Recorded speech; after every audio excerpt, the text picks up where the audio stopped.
Olá, pessoal! No vídeo de hoje, nós vamos estudar a difusão em estado pseudoestacionário. Então, basicamente, nós vamos trabalhar com o exercício de difusão em estado estacionário, que a gente já resolveu, e nós vamos mudar algumas considerações para, então, introduzir o estado pseudoestacionário. Pessoal, então vamos olhar para o exercício que a gente resolveu, que a gente tinha um reservatório. Esse reservatório continha um líquido A, a fase líquida A pura, né? E acima dessa fase líquida eu tinha uma fase gasosa B, que nós consideramos que é o ar, uma única espécie química, ele estava estagnado e era seco, certo?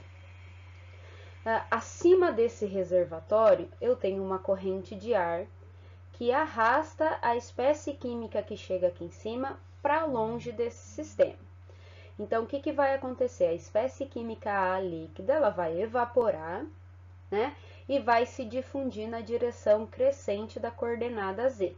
Quando ela chegar aqui em cima, no topo do reservatório, essa corrente de ar vai arrastar esse gás de A para longe, certo? Então, lembrando, o nosso domínio de cálculo, né, para esse problema é a fase gasosa, então é a fase em que o A está se difundindo. Então, A se difunde através do B no domínio que vai de Z1 até Z2, certo? Esse é o domínio de cálculo, a fase gasosa. Então, onde a gente, então, Z1 é na interface gás líquido, e Z2 é o topo do reservatório, certo? Então, a gente resolveu esse problema para um estado estacionário, a gente chegou na equação do perfil de concentração, na equação do fluxo, né? Então, basicamente, pessoal, esse é um experimento que a gente chama de célula de Arnold, e ele é muito utilizado para calcular a difusividade de algumas espécies voláteis, a calcular a difusividade mássica dessas espécies voláteis. Tá? Então, esse é um experimento chamado célula de Arnold. Pessoal, então, para o estado estacionário, basicamente, o que a gente considerou? A gente pode fazer duas hipóteses, né? Ou a gente pode considerar que esse reservatório aqui ele é infinito, ou seja, ele é tão grande que, que a gente não consegue observar que o Z1, que é a interface gás líquido, diminui com o passar de um grande intervalo de tempo. Então, esse Z1, basicamente, no reservatório muito grande, mesmo com passar um longo período de tempo, ele permanece constante. Ou, pessoal, a mesma coisa, eu posso fazer a hipótese de que existe um sistema que injeta um determinado volume por tempo da espécie química A nessa fase líquida, de forma a manter o Z1 constante. Ou seja, o nível Z1, apesar da gente saber que passado um intervalo de tempo muito grande, esse Z1 vai diminuindo porque o A vai evaporando para a fase gasosa. Mas nós então estamos aqui injetando, tem uma torneirinha aqui que vai injetar um volume de A por tempo, de forma a manter esse nível Z1 constante, certo? Então, isso foi o que a gente resolveu para o estado estacionário.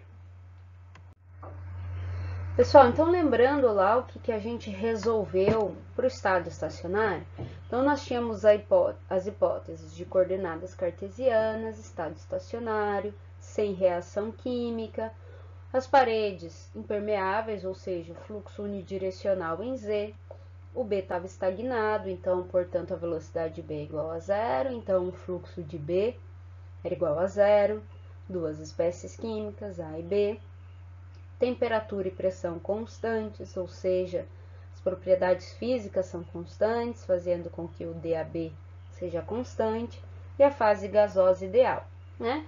E nós tínhamos aqui considerado que eu tenho um reservatório infinito ou que eu tenho um sistema que injeta um volume de A por tempo, mantendo ali o nível Z1, nível de líquido Z1 constante. Então, para isso, pessoal, nós chegamos nessa equação do fluxo aqui, tá? Para o estado estacionário. Então, basicamente, pessoal, o que nós vamos fazer agora aqui para o estado pseudoestacionário é corrigir essa equação do fluxo, ou seja, fluxo de A, função de Z, que é dABC, dividido por Z2 menos Z1, ln de 1 menos y2, condição de contorno quando Z é igual a Z2, dividido por 1 menos y1, condição de contorno quando Z é igual a Z1. Com essa equação, nós vamos corrigir para o modelo pseudoestacionário, certo? E vamos começar olhando para essa diferença Z2 menos Z1. Pessoal, então vamos lá. Esse experimento, célula de Arnold, para um estado pseudoestacionário. Então, basicamente, pessoal, nós vamos mudar a hipótese de estado estacionário para o estado pseudoestacionário. O sistema é o mesmo, eu tenho o mesmo reservatório, com a mesma espécie química A, que é o líquido puro. Acima do nível de A, eu tenho a espécie química B, que é o ar estagnado seco. Acima desse reservatório, eu tenho a corrente de ar que arrasta o ar que chega ali em cima, né? Que arrasta para longe. Só que agora o meu reservatório, ele não é mais um reservatório infinito. Ou eu não tenho mais um sistema que injeta um determinado volume por tempo de ar. Ou seja, pessoal, o nível Z1, que é o nível de líquido, ele vai variar após um longo intervalo de tempo. Como a gente pode ver aqui na figura. Então, eu tenho um Z1 no tempo zero. Está aqui marcado o nível do líquido A, Z1, a interface, gás líquido. Passado o intervalo de tempo T1, esse nível Z1 diminuiu, fazendo com que o domínio de cálculo a fase gasosa aumente. Passado mais o intervalo de tempo T2, Z1 diminuiu mais ainda. Então, percebe-se que conforme vai passando o tempo, o nível Z1 vai diminuindo e a fase gasosa o domínio de cálculo vai aumentando, certo? Então, pessoal, para a gente resolver um problema de estado pseudoestacionário, que é definido quando o Z1 varia após um longo intervalo de tempo, nós vamos ter que, primeiramente, resolver esse problema, considerando ele como estado estacionário, e chegar na equação do fluxo, naquela que a gente obteve no slide anterior. Bom, pessoal, então feito isso, corrigindo, então iniciando o problema, considerando o estado estacionário, então nós vamos corrigir as hipóteses e a equação do fluxo para o modelo pseudoestacionário. Então, primeira coisa, corrigir a hipótese 2, então agora é um estado pseudoestacionário, que é quando o Z1 varia com o tempo. Então, perceba que é o modelo transitório entre o regime estacionário e transiente, tá? E na equação do fluxo, pessoal, no denominador aqui, em que eu tinha Z2 menos Z1, então agora, para o modelo pseudoestacionário, o meu Z1 varia com o tempo, certo? Então, eu vou chamar essa diferença Z2 menos Z1 função do tempo de uma diferença Z função do tempo, que eu substituí aqui, certo? Então, Z função do tempo é a diferença Z2 menos Z1.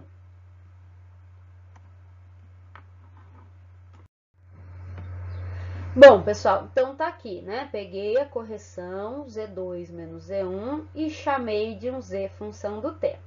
Então, lembrando, esse Z é a diferença Z2 menos Z1. Isso é bastante importante, tá, pessoal?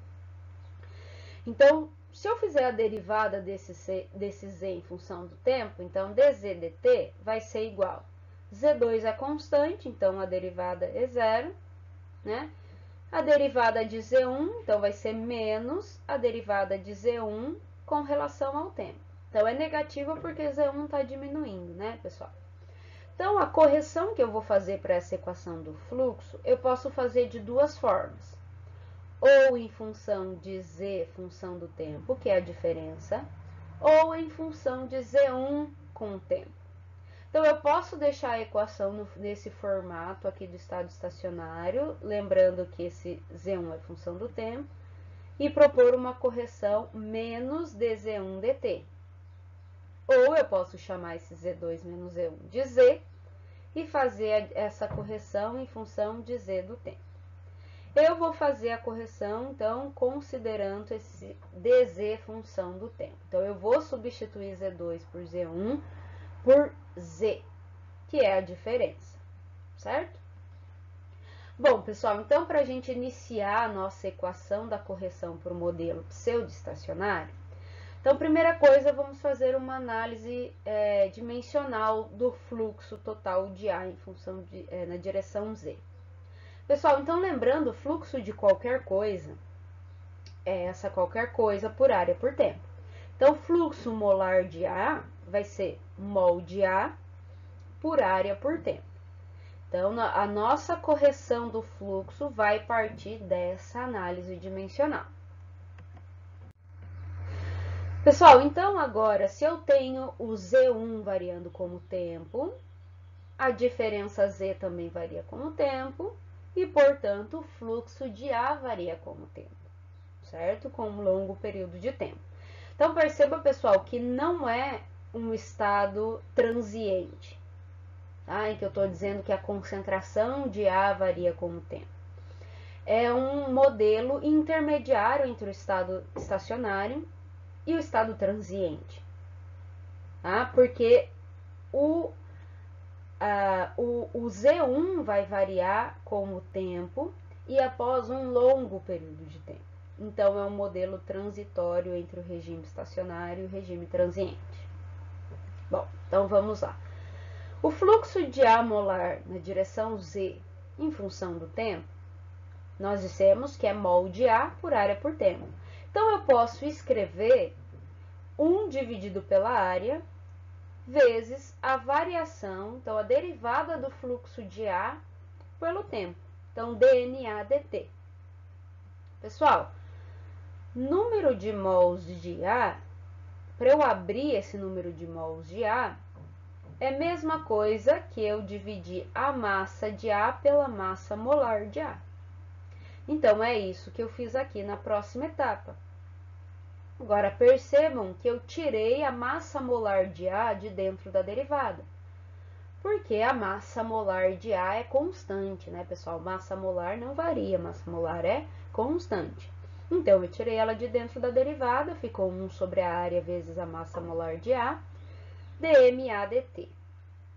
Bom, massa de A, pessoal, eu posso substituir pela massa específica de A, então, da fase líquida, né? O A tá lá inicialmente é um líquido puro. Então, a massa específica de A vezes o volume, porque ρA é massa por volume, certo? Então, eu substituí aqui a massa de A por ρA, fase líquida, vezes o volume.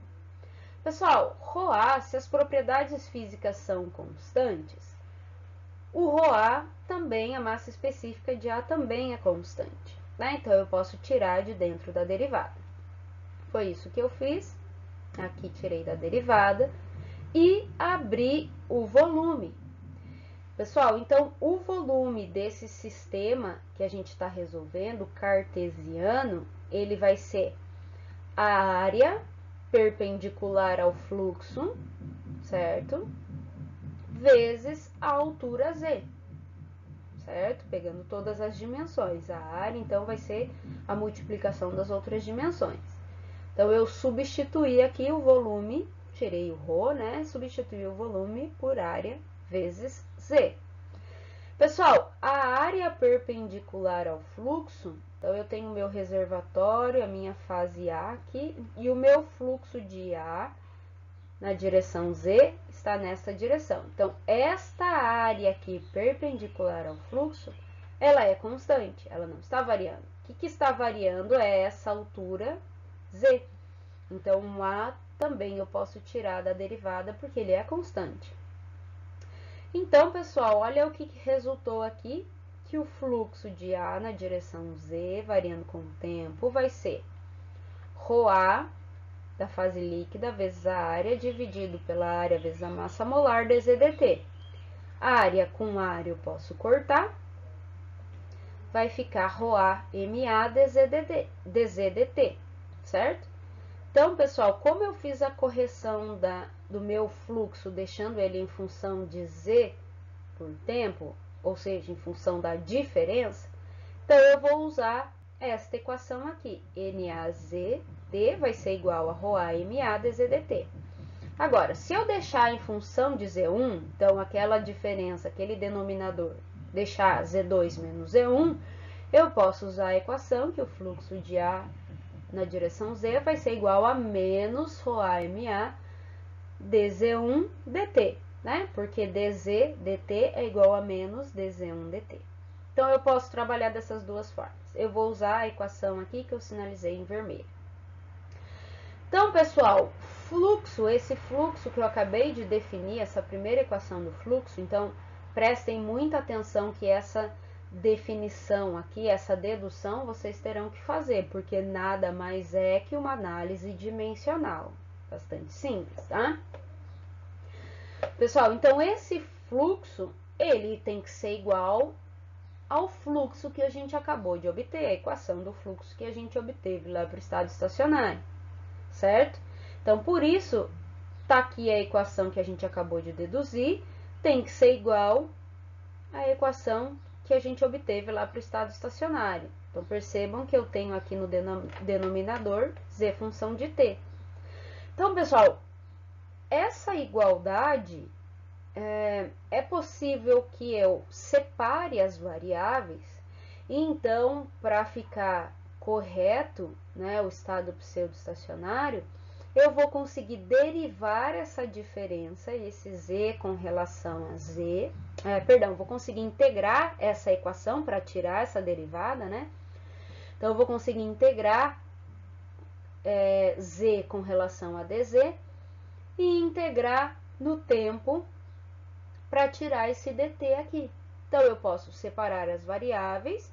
Então, eu passei esse dz que estava dividindo para o outro lado, multiplicando, vezes dz.